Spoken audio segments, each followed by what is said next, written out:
प्यारे दोस्तों नमस्कार, स्वागत है आप सभी का हमारे YouTube चैनल में। तो आज के इस वीडियो में हम लोग देखने वाले हैं क्लास 7th मैथमेटिक्स में जो हमारा एक्सरसाइज 7.2 है ना प्यारे बच्चों, इसका बेसिक कॉन्सेप्ट हम यहाँ पर समझने वाले हैं। ठीक है, तो इस लेक्चर में हम लोग कौन कौन से कॉन्सेप्ट डिस्कस करेंगे तो देखिएगा, हम यहाँ पर जानेंगे रेशियो टू परसेंट, यानी रेशियो को कैसे परसेंट में बदला जाता है वो मैं आप लोगों को बताऊंगी। इसी के साथ ही हम लोग समझेंगे इंक्रीज और डिक्रीज एज परसेंट बराबर। और प्यारे बच्चों हम यहाँ पे बात करेंगे कॉस्ट प्राइस और सेलिंग प्राइस की। फिर प्रॉफिट परसेंटेज और लॉस परसेंट कैसे निकाला जाता है ये भी हम समझेंगे। इसी के साथ ही हमें यहाँ पे एक और टॉपिक डिस्कस करना है प्यारे बच्चों, जो है हमारा क्या है, सिंपल इंटरेस्ट। ठीक है, यानी इंटरेस्ट किस प्रकार से फाइंड आउट किया जाता है, इसका फॉर्मूला क्या होता है, ये सारी चीजें हम लोग यहाँ पर आज के इस लेक्चर में समझने वाले हैं। ठीक है, तो चलिए फिर देरी नहीं करेंगे, हम लोग इस वीडियो को स्टार्ट करते हैं। तो यहाँ पर हम लोग सबसे पहले नंबर पे किसकी बात कर रहे थे, रेशियो टू परसेंट। ठीक है, अब ये रेशियो टू परसेंट है क्या, इसको ना हम लोग एक एग्जाम्पल के माध्यम से समझेंगे। ठीक है, जैसे कि देखो, रीना को क्या बनाना है प्यारे बच्चों, इडली बनाना है। ठीक है, अब रीना की मम्मी रीना को बता रही है कि तुमको क्या क्या कितनी क्वांटिटी में लेना है। तो रीना की मम्मी ने रीना से कहा कि इडली बनाने के लिए आपको, देखो इडली बनाने के लिए हमें किसकी किसकी जरूरत पड़ती है, एक तो हमें चावल चाहिए होता है और दूसरा हमें जरूरत होती है प्यारे बच्चों किसकी, उड़द दाल की। ठीक है, क्या क्या चाहिए होता है, एक तो आपको चावल चाहिए होता है और दूसरा उड़द दाल बराबर।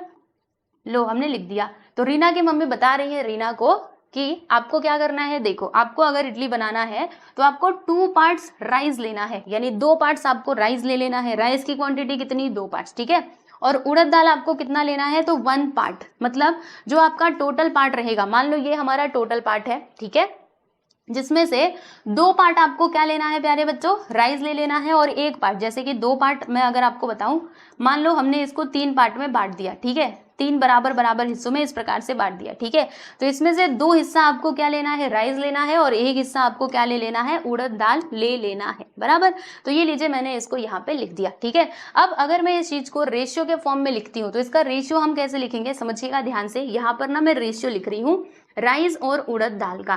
तो देखो प्यारे बच्चों, रेशियो क्या होगा, जैसे कि ये हमारा पूरा टोटल है, टोटल में से 2 क्या है, 2 पार्ट हमें राइस लेना है और 1 पार्ट हम लोगों को क्या लेना है प्यारे दोस्तों, तो हमें यहाँ पे उड़द दाल ले लेना है। ठीक है, तो यहाँ पे रेशियो क्या बनेगा, 2:1। ठीक है, यहाँ तक बात समझ में आई, ओके।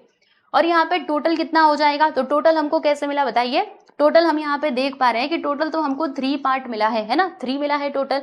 लेकिन ये टोटल हमको मिला तो मिला कैसे, तो हमने क्या किया, ये जो यहाँ पे हिस्सा दिया गया था इनको प्लस कर दिया, जैसे कि 2 + 1 करेंगे तो हमें 3 मिल जाएगा, है ना, यहाँ पे आ जाएगा 3।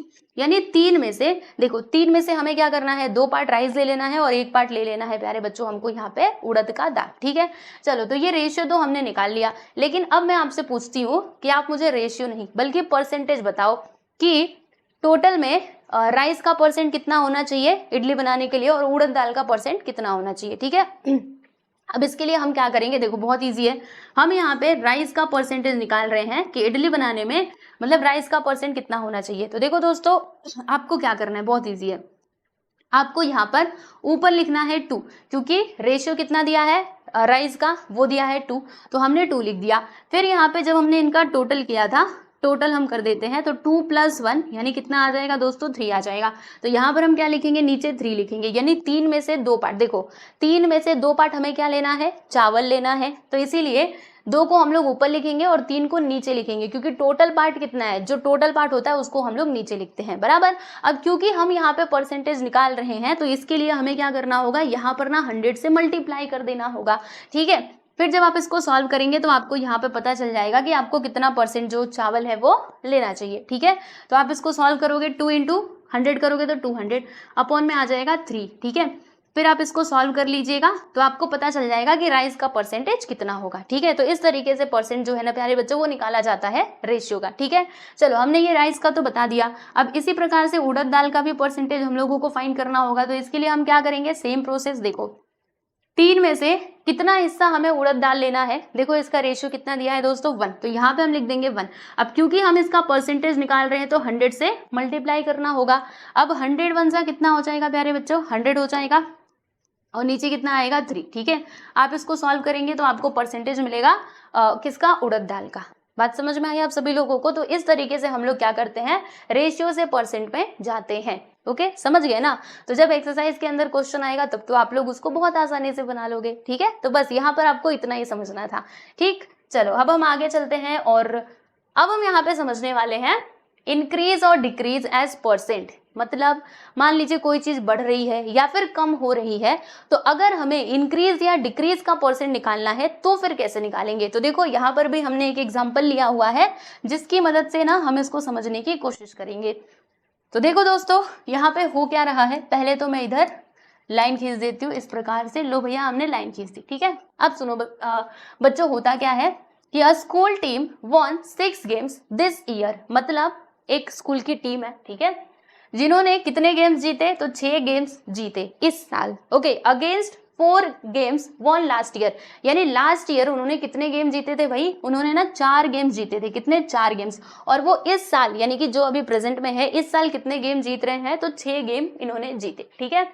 तो अब आपको क्या बताना है कि what is the percent increase. मतलब जो यहाँ पे इंक्रीज हुआ है गेम्स का, जैसे कि सुनो ध्यान से, पिछले साल वो लोग कितने गेम्स जीते थे, 4 गेम्स जीते थे। अब वो इस साल कितने गेम्स जीते हैं, तो 6 गेम्स जीते हैं, बराबर।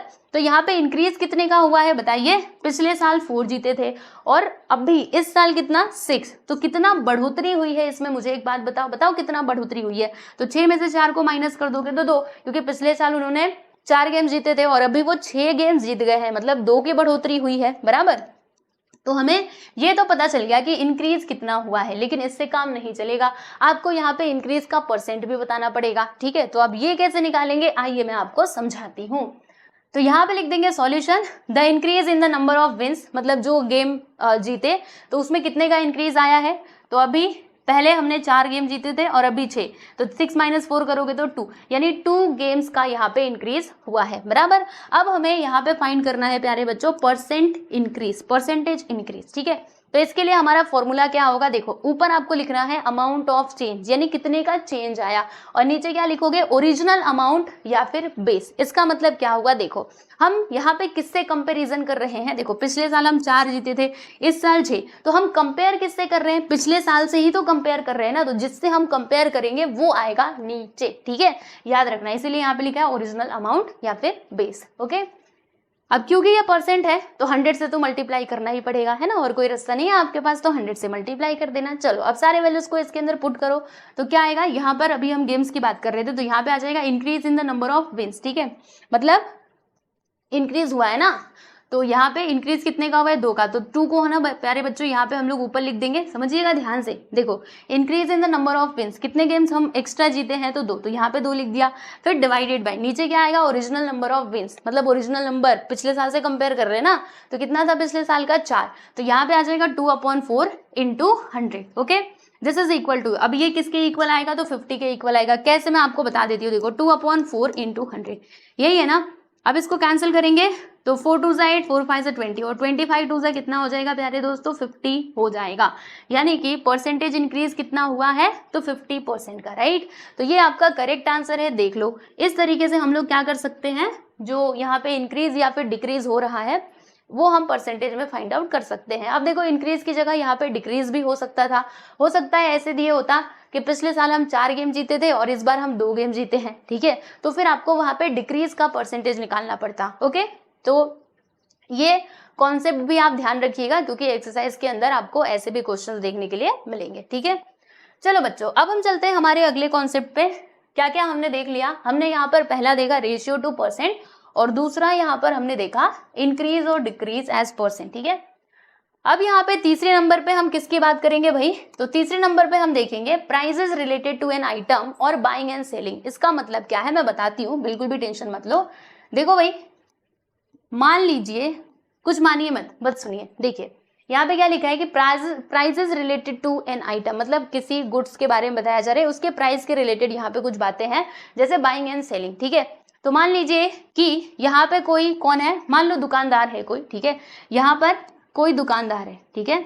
अब ये दुकानदार जो है, इसको मतलब ये क्या करता है प्यारे बच्चों, ये सामान बेचता है। अब दुकानदार है तो ऑब्वियस सी बात है भैया सामान बेचेगा ही, ठीक है। तो रुको मैं आपको ना पूरा अच्छे से समझाती हूँ। मान लो कि ये बीच में दुकान है, ठीक है। अब यहाँ पर मान लीजिए कि कौन है, अमन, बराबर। तो अमन गया इस दुकान पे और इसने ना यहाँ से मान लो कि क्या खरीदा, पेन खरीदा, मान लेते हैं कितना पेन खरीदा, तो इसने एक पेन खरीदा और जिसका प्राइस कितना था, तो 10 रुपए था। इसने एक पेन खरीदा, अमन ने कहाँ से, ये दुकान से खरीदा, कितने का खरीदा, 10 रुपए का खरीदा, ठीक है। फिर उसके बाद अमन ने क्या किया प्यारे बच्चों, इसी पेन को ना बेच दिया। अमन ने क्या किया, अमन ने इस पेन को बेच दिया, क्या कर दिया, यहाँ पे सेल कर दिया। कितने में बेचा जानते हैं आप सभी लोग, 11 रुपए में इसको बेच दिया, ठीक है। अपने दोस्त को हो सकता है उसने बेच दिया हो, ठीक है। ये अमन है, तो मान लेते हैं कि ये कौन है प्यारे बच्चे, ये हमारा रोहन। तो अमन ने 10 रुपए की पेन खरीदी और रोहन को 11 रुपए में उसने पेन को बेच दिया। किसने बेचा, अमन ने बेचा, ठीक है। तो बताइए एकदम अच्छे से सोच करके कि अमन को यहाँ पे फायदा हुआ कि नुकसान हुआ, बताइए। उसने 10 रुपए का पेन खरीदा और 11 रुपए का बेच दिया, मतलब उसको यहाँ पे हो चुका है प्यारे दोस्तों प्रॉफिट, ठीक है जी। यहाँ पे उसको क्या हुआ, प्रॉफिट। कितने का प्रॉफिट हुआ है, 1 रुपए का उसको प्रॉफिट हुआ है, ठीक है। चलो, तो अब यहाँ पर मतलब यहाँ से मैं आपको क्या समझाने की कोशिश कर रही हूँ, सुनो ध्यान से। अमन ने जितने का पेन खरीदा था इस दुकान से, उस प्राइस को हम लोग क्या कहेंगे प्यारे दोस्तों, तो उस प्राइस को हम लोग कहेंगे कॉस्ट प्राइस। क्या कहेंगे प्यारे बच्चों, बताइए, कॉस्ट प्राइस कहेंगे। यानी जिस प्राइस में हम लोग सामान खरीदते हैं उसको कहा जाता है कॉस्ट प्राइस। फिर ये अमन ने क्या किया, कितने में बेचा रोहन को ये पेन, तो उसने बेचा 11 रुपए में। तो ये आपका क्या कहलाएगा, तो ये आपका कहलाएगा प्यारे दोस्तों सेलिंग प्राइस, ठीक है।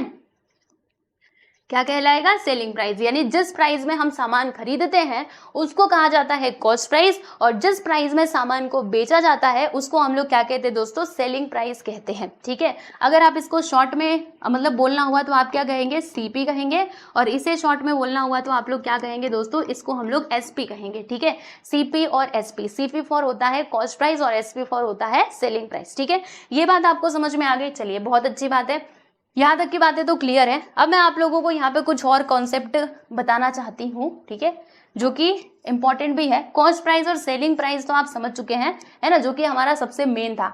अगर आपने ये समझ लिया फिर आगे की कहानी तो आपको ऐसे ही समझ में आ जाएगी। देखो बच्चों, अब मैं आप लोगों को बताने वाली हूँ प्रॉफिट के बारे में, प्रॉफिट, और यहाँ पर हम लोग समझेंगे लॉस के बारे में। तो दोस्तों मुझे एक बात बताओ, आपको प्रॉफिट कब होगा, जैसे अमन को यहाँ पे प्रॉफिट कब हुआ, जब उसने कम में सामान खरीदा था और ज्यादा में बेचा था। यानी कि यहाँ पे सेलिंग प्राइस इसका ज्यादा था और कॉस्ट प्राइस कम था। मतलब प्रॉफिट आपको कब होगा, जब आपका सेलिंग प्राइस ज्यादा होगा, किससे, कॉस्ट प्राइस से, ठीक है। When selling price is greater than the cost price, तब हम लोगों को क्या होता है दोस्तों, प्रॉफिट होता है, ठीक है। और प्रॉफिट निकालने का फॉर्मूला हमारे पास क्या है, तो प्रॉफिट निकालने का फॉर्मूला ये होता है, याद रखिएगा।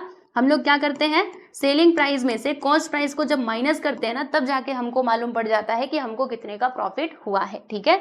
तो ये आपका प्रॉफिट निकालने का फॉर्मूला होता है, याद रखना, ओके। जब भी हम लोग प्रॉफिट निकालेंगे तो इसी फॉर्मूले की मदद से निकालेंगे, ठीक है। चलो, ये तो आप समझ गए कि प्रॉफिट कैसे निकाला जाता है, और प्रॉफिट हमको कब होता है, कब होता है प्रॉफिट, जब सेलिंग प्राइस ज्यादा हो और कॉस्ट प्राइस कम हो, ठीक है। अब यहाँ पे हम लोग बात करते हैं प्यारे बच्चों किसकी, लॉस की। लॉस हमको कब होगा, नुकसान कब होगा, नुकसान आपको जब होगा, जैसे मान लो कि अमन ने ये 10 रुपए का पेन खरीदा था, मान लो कि अमन ये पेन को बेचता 8 रुपए में, किसको बेचता, रोहन को बेच देता कितने में, 8 रुपए में। तो उसको यहाँ पे लॉस हो जाता, 10 रुपए का पेन खरीद रहा है और 8 रुपए में बेच रहा है, मतलब उसको नुकसान ही तो हुआ। खरीदते टाइम पे उसने 10 रुपया पे किया और बेचते टाइम पे बस उसके हाथ में 8 रुपए ही आ रहे हैं, मतलब उसको क्या हुआ है, नुकसान हुआ है। कितने का नुकसान हुआ है भाई, 2 रुपए का उसको नुकसान हुआ है, ठीक है। तो आपको लॉस कब होता है, जब आपका कॉस्ट प्राइस क्या होता है प्यारे दोस्तों, कॉस्ट प्राइस आपका ज्यादा होता है as compare to selling price. यानी सेलिंग प्राइस इस केस में ना कम होता है और कॉस्ट प्राइस आपका ज्यादा होता है, ठीक है। मतलब खरीदने वाला प्राइस ज्यादा है, बेचने वाला प्राइस कम है, तभी तो आपको लॉस होगा ना। अब लॉस निकालने का फॉर्मूला क्या होता है, तो बहुत ईजी है बच्चों, इसका formula cost price minus selling price कर दो, आपको यहाँ पर लॉस जो है वो मिल जाएगा, ठीक है ना। चलिए, तो ये दोनों फॉर्मूले आप एकदम अच्छे से अपने दिमाग में रखिएगा कि प्रॉफिट कब होता है, लॉस कब होता है। जब सेलिंग प्राइस ग्रेटर हो, कॉस्ट प्राइस कम हो तो प्रॉफिट होगा, जब कॉस्ट प्राइस ज्यादा हो, सेलिंग प्राइस कम हो तो हमें क्या होगा, लॉस होगा, ठीक है। प्रॉफिट निकालने का formula selling price minus cost price, और लॉस निकालने का formula cost price minus selling price, ठीक है। यहाँ तक की बातें समझ में आ गई। चलो, तो यहाँ पर हमने देखा ये पहला केस, ठीक है जी। फिर हमने देखा दोस्तों ये दूसरा केस। अब उसके बाद यहाँ पे एक और केस भी बन सकता है, तीसरा केस भी बन सकता है, जैसे कि कोई कंडीशन ऐसे भी हो सकती है कि जहाँ पे सेलिंग प्राइस और कॉस्ट प्राइस दोनों के दोनों सिमिलर हो, जैसे कॉस्ट प्राइस जितना है उतना ही सेलिंग प्राइस हो। जैसे यहाँ पे देखिएगा, अमन ने 10 रुपए का पेन खरीदा और हो सकता है कि इसने 10 रुपए में रोहन को बेच दिया हो, तो यहाँ पे बताओ इसको फायदा हुआ कि नुकसान? तो यहाँ पर ना इसको प्रॉफिट हुआ ना इसको नुकसान हुआ, क्योंकि 10 रुपए का खरीदा 10 रुपए का बेच दिया, तो इस केस में उसको कुछ नहीं होगा, ना ही प्रॉफिट होगा ना ही लॉस होगा। ठीक है, समझ गए? तो चलो यहां तक की बातें आप समझ चुके हैं। अब मैं ना इसी के बेस पे आपसे कुछ सवाल पूछना चाहती हूँ। जैसे कि पहला सवाल आप लोगों के सामने ये रहा, इसमें क्या लिखा है कि a toy bought for ₹72 is sold at ₹80। तो मुझे बताओ यहाँ पे प्रॉफिट होगा कि नुकसान, मतलब लॉस होगा? देखो प्यारे बच्चे, कितने का खरीदा है? 72 रुपीज का खरीदा है, यानी कि कॉस्ट प्राइस है 72 रुपीज। ठीक है, और ये टॉय को कितने में बेचा है? 80 रुपए में बेचा है, मतलब सेलिंग प्राइस यहाँ पर है 80 रुपए। ठीक है, तो बताइए कॉस्ट प्राइस ज्यादा है कि सेलिंग प्राइस ज्यादा है? तो यहाँ पर अगर आप देखेंगे तो सेलिंग प्राइस आपका ज्यादा है as compare to cost price, यानी कि यहाँ पर क्या होगा? प्रॉफिट होगा।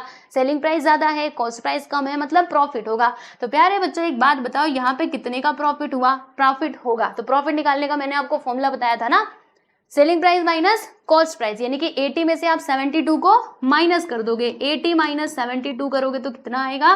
तो प्यारे दोस्तों यहाँ पर हमको मिल जाएगा 8 रुपीज, यानी 8 रुपए का क्या हो गया? प्रॉफिट हो गया यहाँ पर। ठीक है, चलो अब सेकेंड क्वेश्चन देखते हैं। सेकेंड क्वेश्चन, इसमें क्या लिखा है कि a T shirt bought for ₹120 is sold at 100।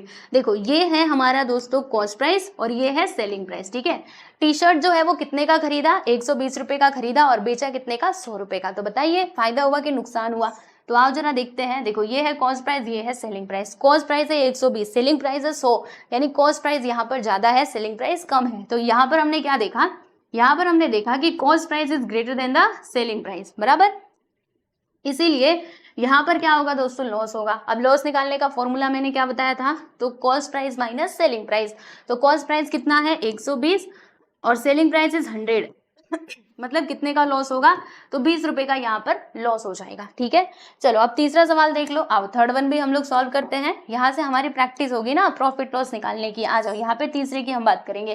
क्या लिखा है इसमें कि a cycle bought for ₹800 is sold for ₹940। मतलब साइकिल खरीदा कितने का? 800 रुपए का, बेच कितने का रहे हैं? 940 रुपए का। मतलब यहाँ पर सेलिंग प्राइस ज्यादा है, कॉस्ट प्राइस कम है, यानी कि क्या होगा? प्रॉफिट होगा। ठीक है, यहाँ पर हमने क्या देखा कि selling price is greater than the cost price. ठीक है, इसीलिए यहाँ पर क्या हो जाएगा प्यारे बच्चों? बताइए, प्रॉफिट हो जाएगा। और प्रॉफिट कितने का होगा? तो selling price minus cost price कर दो, यानी कि 940 माइनस 800 कर दो, बताओ कितना आएगा? 0, 4 और 1, यानी कि 140 रुपए का यहाँ पर हो जाएगा प्यारे बच्चों प्रॉफिट। ठीक है, तो इस तरीके से प्रॉफिट या फिर लॉस जो है वो फाइंड आउट किया जाता है। ठीक, यहाँ तक की कहानी समझ में आ गई? चलो बहुत अच्छी बात है। अब हम यहाँ पे क्या जानेंगे दोस्तों? अब हम यहाँ पर जानेंगे कि प्रॉफिट परसेंटेज और लॉस परसेंटेज मान लीजिए अगर हमें निकालना है तो फिर हम कैसे निकालेंगे? क्या इसके लिए कोई फॉर्मूला होता है? तो जी हाँ, बिल्कुल होता है। देखो यहाँ पे मैं आपको बताती हूँ प्रॉफिट परसेंट निकालने का फॉर्मूला। ठीक है, प्रॉफिट परसेंट अगर हमें निकालना है तो इसके लिए हमें क्या करना होगा? बहुत इजी है इसका फॉर्मूला। आपको प्रॉफिट जो है ना प्यारे बच्चों वो आपको ऊपर लिखना पड़ेगा। ठीक है, मतलब जितना भी आपको प्रॉफिट हुआ रहेगा उसे आप ऊपर लिखेंगे और फिर इसको डिवाइड करेंगे। किससे डिवाइड करेंगे? तो आपको डिवाइड करना है दोस्तों कॉस्ट प्राइस से। किससे डिवाइड करना है? कॉस्ट प्राइस से। और फिर इसमें हमें मल्टीप्लाई कर देना है 100 से, क्योंकि हम क्या निकाल रहे हैं? परसेंटेज। ठीक है, तो ये आपका फॉर्मूला होता है किसका? प्रॉफिट परसेंटेज निकालने का, profit upon cost price into 100। ठीक है, चलो अब यहाँ पे लॉस की हम बात कर लेते हैं कि लॉस निकालने का फॉर्मूला क्या होता है। मान लो अगर हमें लॉस परसेंटेज निकालना है, देखो मैंने आपको ये जो पीछे फॉर्मूले बताए थे ये वाले, ये तो हमने प्रॉफिट और लॉस निकालने का फॉर्मूला देखा था रुपीज में। अब हम यहाँ पे परसेंटेज की बात कर रहे हैं, डोंट बी कंफ्यूज। ठीक है, तो यहाँ पर आपको क्या करना है? लॉस परसेंटेज निकालते समय ऊपर आपको लॉस लिखना है। ऊपर क्या आएगा दोस्तों? लॉस, और नीचे आपको मिल जाएगा कॉस्ट प्राइस, यानी आपको यहाँ पे कॉस्ट प्राइस लिखना है। देखो प्रॉफिट भी हम लोग कॉस्ट प्राइस के ऊपर ही कैलकुलेट करेंगे और जो हमारा लॉस परसेंटेज है वो भी कॉस्ट प्राइस के ऊपर ही कैलकुलेट करेंगे। ठीक है, कंफ्यूज मत होना, वरना आप ये सोचो कि इधर लॉस है तो सेलिंग प्राइस लिख दे। नहीं नहीं, ऐसा नहीं करना, दोनों जगह कॉस्ट प्राइस ही आता है। फिर यहाँ पे आपको मल्टीप्लाई कर देना है 100 से। ठीक है, तो ये दोनों हमारे फॉर्मूले हैं किसके? प्रॉफिट और लॉस परसेंटेज निकालने के। ठीक है, इसको भी आप लोग नोट डाउन कर लीजिएगा। देखो बेसिक कॉन्सेप्ट बहुत इंपॉर्टेंट होता है, इसीलिए मैं पूरा डिटेल में अच्छे से समझा रही हूँ। तो आप लोग ना जरूर नोटबुक में लिखते हुए चलो। ठीक है, चलो अब आगे बढ़ते हैं और अब हम यहाँ पे बात करने वाले हैं बैंक की, मतलब सिंपल इंटरेस्ट की। ठीक है, सिंपल इंटरेस्ट क्या होता है और फिर यहाँ पे प्रिंसिपल अमाउंट और ये टाइम वगैरह क्या होता है, इसके बारे में हम जरा समझते हैं। तो देखो बच्चों, यहाँ पे एक एग्जांपल लिया गया है, जिसको मतलब एक समझो कि एक इसके माध्यम से, ये जो पूरा पैराग्राफ दिया गया है ना, इसके माध्यम से हम लोग ये सिंपल इंटरेस्ट को समझने वाले हैं। ठीक है, तो आइए देखते हैं। यहाँ पर क्या होता है कि सोहिनी ने कहा, क्या कहा कि they were going to buy a new scooter, मतलब वो कहाँ पे जा रहे हैं, तो वो जा रहे हैं नया स्कूटर खरीदने के लिए। ठीक है, फिर मोहन आज her whether they had the money to buy it, फिर मोहन ने उनसे पूछा, मतलब सोहिनी से ही पूछ रहा है कि क्या तुम्हारे पास उतने पैसे हैं, मतलब खरीदने के लिए, स्कूटर खरीदने के लिए पैसे हैं।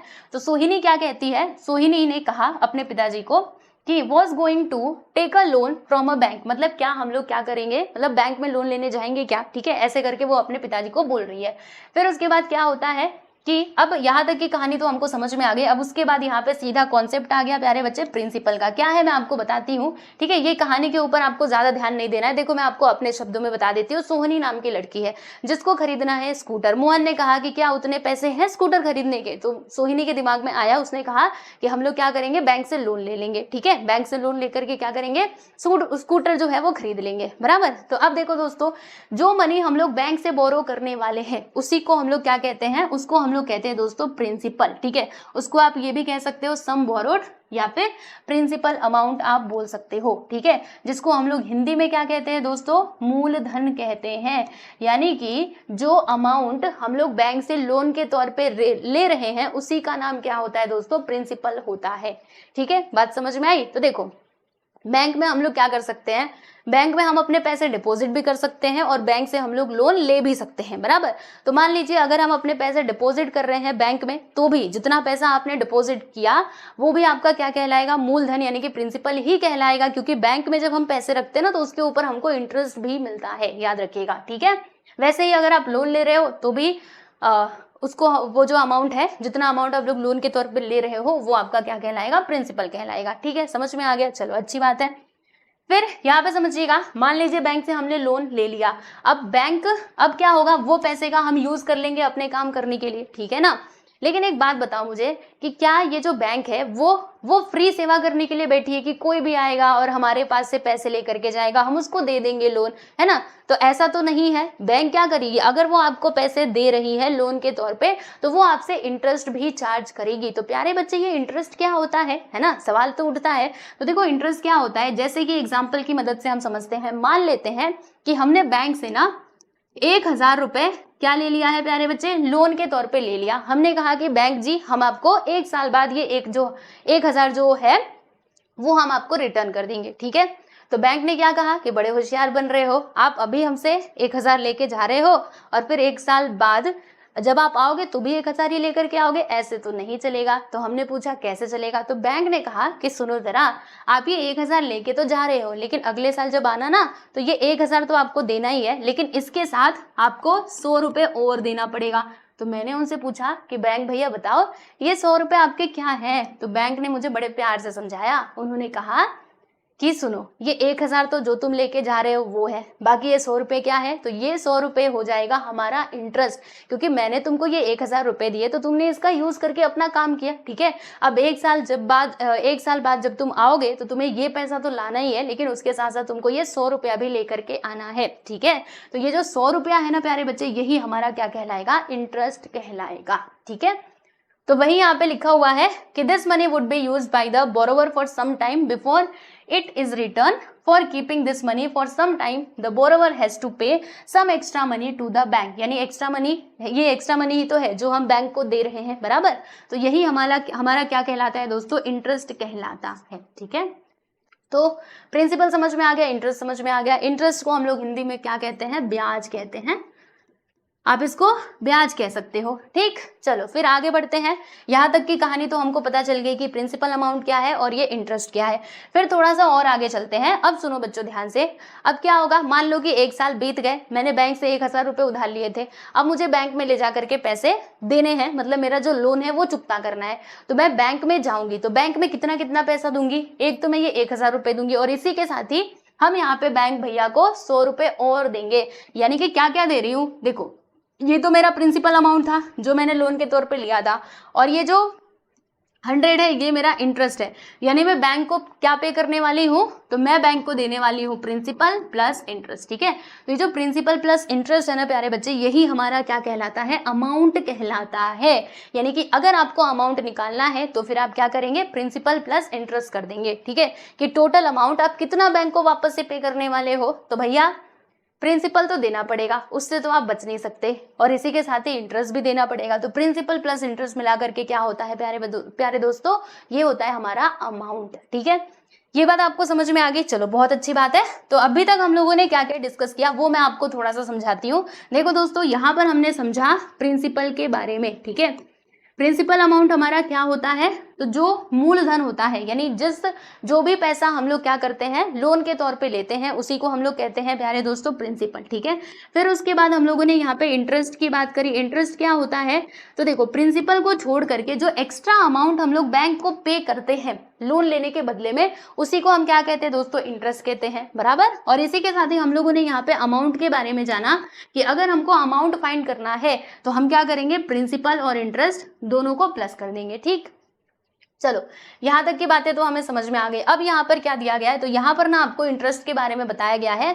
तो याद रखिएगा, ये जो आपका इंटरेस्ट है ना प्यारे दोस्तों, ये हमारा जनरली किस में होता है, ऐसे परसेंट में होता है। हम इसको लिखते हैं, मान लो 10% का इंटरेस्ट रेट है तो हम क्या लिखेंगे, 10% लिखेंगे। ठीक है, ऐसे करके इसको लिखा जाता है। तो यहाँ पे यही बताया गया है कि interest is generally given in percent, मतलब ये परसेंट में दिया रहता है, फॉर अ पीरियड ऑफ, मतलब जितने भी साल के लिए रहेगा। ठीक है, for a period of 1 year it is return as से 10% पर ईयर। मतलब हम क्या कह सकते हैं, कैसे पढ़ेंगे, मान लो ये 10% का हमारा इंटरेस्ट रेट है तो हम क्या कहेंगे, 10% पर ईयर, यानी 1 साल का कितना परसेंट रेट ऑफ इंटरेस्ट होगा, 10%। या फिर आप इसको ऐसे भी पढ़ सकते हो कि 10% पर एनम, और इन शॉर्ट हम इसको कैसे लिख सकते हैं, 10% पर एनम। PA का मतलब क्या हो जाएगा, पर एनम, यानी 1 साल का 10%। ठीक है, तो ये सारी चीजें मैंने आप लोगों को यहाँ पर बताई। ठीक है, आई नो कि आपको थोड़ा सा कंफ्यूजन होगा, बट डोंट वरी, मैं आपको पूरा अच्छे से एक्सप्लेन करती हूँ। यहाँ पर तो खैर मैंने जो पैराग्राफ में दिया गया था इसकी मदद से समझाया। अब सुनो ध्यान से, मैं आपको अपने शब्दों में बताती हूँ कि यहाँ पे दिया क्या था। ठीक है, देखो बच्चों, यहाँ पे मैं बात करने वाली हूँ सिंपल इंटरेस्ट की। किसकी बात करने वाली हूँ दोस्तों, सिंपल इंटरेस्ट की। बराबर, चलो तो सिंपल इंटरेस्ट हम कैसे निकालेंगे, है ना, ये हमें समझना है। तो देखिए प्यारे दोस्तों, सिंपल इंटरेस्ट निकालने का फॉर्मूला हमारे पास ये होता है, यहाँ पे ये होता है P into R into T upon में आ जाता है 100। अब ये सब कुछ है क्या, डोंट वरी, मैं समझा रही हूँ। देखो P फॉर हमारा प्रिंसिपल होता है, अभी हमने पीछे देखा था, P फॉर क्या हो जाएगा, हमारा प्रिंसिपल हो जाएगा। यहाँ पे मैं लिख भी देती हूँ ताकि आप कंफ्यूज ना हो। देखो जहाँ पर P फॉर हमारा हो जाएगा प्यारे दोस्तों प्रिंसिपल। ठीक है जी, ओके, और फिर यहाँ पे I फॉर क्या हो जाएगा, इंटरेस्ट, रेट ऑफ इंटरेस्ट। ठीक, यहाँ पे रेट ऑफ इंटरेस्ट लिख लो, एक मिनट, I नहीं R, ये R फॉर क्या हो जाएगा दोस्तों, R फॉर हमारा हो जाएगा रेट ऑफ इंटरेस्ट, जो जनरली किस में होता है, परसेंटेज में होता है, हम सभी को मालूम है। ठीक, फिर उसके बाद यहाँ पे हम बात करने वाले हैं टी की। ये टी कितना होगा, मतलब टी का मीनिंग क्या होगा, तो इसका मतलब हो जाएगा दोस्तों नंबर ऑफ ईयर्स, यानी कि जो आपने लोन लिया है ना वो कितने सालों के लिए लिया है, क्योंकि लोन हम लोग कई सालों के लिए ले सकते हैं, 1 साल का भी हो सकता है, 2 साल का भी हो सकता है, 3 साल का भी हो सकता है, राइट। तो ये टी किसको रिप्रेजेंट करेगा, नंबर ऑफ ईयर्स को रिप्रेजेंट करेगा कि आपने जो पैसा लिया है वो कितने सालों के लिए लिया है। ठीक है, और ये सिंपल इंटरेस्ट तो आपको पता ही है, इसको हम लोग शॉर्ट में ऐसे लिख सकते हैं SI करके। ठीक है, ये हो जाएगा हमारा सिंपल इंटरेस्ट। तो इस तरीके से क्या निकाला जाता है प्यारे दोस्तों, जो सिंपल इंटरेस्ट है वो फाइंड आउट किया जाता है। बराबर, अब यहाँ पे मैं बात कर लेती हूँ अमाउंट की। अमाउंट निकालने का फॉर्मूला क्या है? तो अमाउंट निकालने का फॉर्मूला ये है P प्लस आई, जैसे कि मैंने आपको बताया ही था, प्रिंसिपल प्लस इंटरेस्ट, यानी जो भी प्रिंसिपल रहेगा वो आप ले लेना और जो भी आपका सिंपल इंटरेस्ट रहेगा वो ले लेना। आई फॉर मतलब इंटरेस्ट, यानी कि सिंपल इंटरेस्ट की ही बात की जा रही है। और जब आप दोनों को प्लस कर देंगे तो आपको पता चल जाएगा कि आपको बैंक में कितना पैसा डिपॉजिट, मतलब कितना पैसा रिटर्न करना है, जिससे भी आपने लोन लिया था। कोई भी वो इंस्टीट्यूशन हो सकता है, आप लोन तो कहीं से भी ले सकते हैं, है ना, बस वो फाइनेंशियल इंस्टीट्यूशन होना चाहिए, राइट। तो ये दोनों फॉर्मूले आपको ध्यान में रखने हैं, सिंपल इंटरेस्ट का और अमाउंट निकालने का। और इसमें कौन कौन से वर्ड का क्या क्या मतलब मैंने आपको ये भी बता दिया। P फॉर प्रिंसिपल यानी कि मूलधन, ठीक है। R फॉर क्या होता है? Rate of interest. T for होता है दोस्तों हमारा number of years. A for, देखो अमाउंट को हम लोग ऐसे A लिख देते हैं, ठीक है। A फॉर क्या होता है? अमाउंट होता है, रुको, A फॉर अमाउंट हो जाता है, ठीक। I फॉर हमारा इंटरेस्ट हो जाता है, राइट। तो अभी ना इसको लेकर के आप ज्यादा टेंशन मत लेना, क्योंकि जब हम लोग ना एक्सरसाइज के अंदर क्वेश्चन सॉल्व करेंगे एक्सरसाइज 7.2 में, तो वहां पर इन सारे फॉर्मूलों का हम यूज करेंगे। तो वहां पर आपको और क्लैरिटी आएगी कि फॉर्मूले का यूज कैसे किया जाता है। जैसे मैं आपको अभी ना एक एग्जाम्पल लेकर के बता ही देती हूँ। मान लो कि हमने ना बैंक से लोन लिया, कितने का लिया? तो मान लेते हैं कि मैंने ना 10,000 रुपए का बैंक से लोन लिया, ठीक है। तो ये मेरा क्या हो जाएगा दोस्तों? ये मेरा प्रिंसिपल हो जाएगा, ठीक है। फिर उसके बाद मैंने ये कितने परसेंट पे लिया है, यानी रेट ऑफ इंटरेस्ट कितना है? तो मान लेते हैं कि रेट ऑफ इंटरेस्ट है हमारा 10% पर एनम, यानी एक साल का 10%, ठीक है। और मैंने ये पैसा लिया है कितने सालों के लिए? सालों के लिए लिया है, तो 2 सालों के लिए लिया है, ठीक है। तो इसमें देखो ये मेरा हो जाएगा प्यारे बच्चे प्रिंसिपल, ये हो जाएगा आर, और ये हो जाएगा हमारा टी, यानी कि नंबर ऑफ ईयर्स, ठीक है। ये हमारा क्या होगा? नंबर्स ऑफ ईयर्स, ठीक है। अब यहाँ पर मैंने आपसे सवाल पूछा कि मुझे ना क्या फाइंड करना है? सिंपल इंटरेस्ट, यानी कि मेरा इंटरेस्ट क्या होगा, मुझे इंटरेस्ट कितना पे करना पड़ेगा बैंक को। तो इसके लिए मैं क्या करूंगी? फॉर्मूला यूज कर लूंगी सिंपल इंटरेस्ट का। बताइए, मैंने आपको अभी पीछे फॉर्मूला बताया था, क्या था? Simple interest this is equal to P into R into T upon 100, बराबर। इसमें हम लोग सारे वैल्यूज को पुट करेंगे। तो P कितना है, यानी कि प्रिंसिपल अमाउंट है मेरा 10,000, मैंने लिख दिया। R कितना है? रेट ऑफ इंटरेस्ट इज 10%, तो यहाँ पे 10 लिख दिया। इंटू T कितना है? 2 साल, अपॉन में आ जाएगा 100, ठीक है। अब इसको सॉल्व कर लेंगे तो हमको परसेंटेज मिल जाएगा। लो भैया, अब परसेंटेज नहीं, सिंपल इंटरेस्ट मिल जाएगा। तो देखो 0 से 0 कट, ये वाले 0 से ये वाला 0 कट, अब दोनों को मल्टीप्लाई कर दो तो 1000 इंटू 2 करेंगे तो 2000 आ जाएगा। यानी कि 2 सालों का मुझे कितना इंटरेस्ट पे करना पड़ेगा? 2 साल का, तो 2,000 रुपए जो इंटरेस्ट है वो पे करना पड़ेगा, ठीक है। तो मुझे इंटरेस्ट तो मिल गया। अब यहाँ पे मैंने आप लोगों से एक और सवाल पूछ दिया कि भैया बताओ अमाउंट कितना देना पड़ेगा बैंक को, क्योंकि बैंक से मैंने 10,000 तो लिए, पर टोटल अमाउंट कितना पे करना पड़ेगा 2 साल के बाद। तो हमने कहा ठीक है, हमारे पास फॉर्मूला है, amount this is equal to principal plus interest, ठीक है। तो प्रिंसिपल बताइए कितना है? 10,000, और इंटरेस्ट हमारा कितना है? 2,000, ठीक है। इंटरेस्ट देखो 2,000 है। अब इन दोनों को जोड़ दोगे तो आपको मालूम पड़ जाएगा, यानी कि 12,000 रुपए हमें क्या करना पड़ेगा? बैंक को वापस रिटर्न करना पड़ेगा, ठीक है। तो इस तरीके से ये फॉर्मूलों का यूज किया जाता है, मैंने आपको बता भी दिया, ठीक है ना। चलो, तो इसका जो बेसिक था प्यारे दोस्तों, प्रैक्टिस एक्सरसाइज 7.2 का, वो हमने यहाँ पे अच्छे से समझ लिया है। जो भी कॉन्सेप्ट यूज होने वाले थे उनको हमने डिस्कस कर लिया। अब आप एकदम तैयार हो चुके हो एक्सरसाइज 7.2 के क्वेश्चंस को सॉल्व करने के लिए, ठीक है। तो अभी ये एक्सरसाइज 7.2 के क्वेश्चंस को हम लोग सॉल्व कब करेंगे? तो नेक्स्ट वीडियो में सॉल्व करेंगे। जब तक मैंने जितना आपको सिखाया है ना, उतना आपको क्या करना है? अच्छे से रिवाइज करना है। अच्छे से रिवाइज करके अगली क्लास आप देखिएगा, जिससे कि आप लोग एक्सरसाइज के क्वेश्चंस को समझ पाओ, ठीक है। तो ये वीडियो आपको कैसा लगा हमें जरूर बताइएगा, और आज के लिए बस इतना ही। मिलेंगे नेक्स्ट वीडियो में। Bye everyone.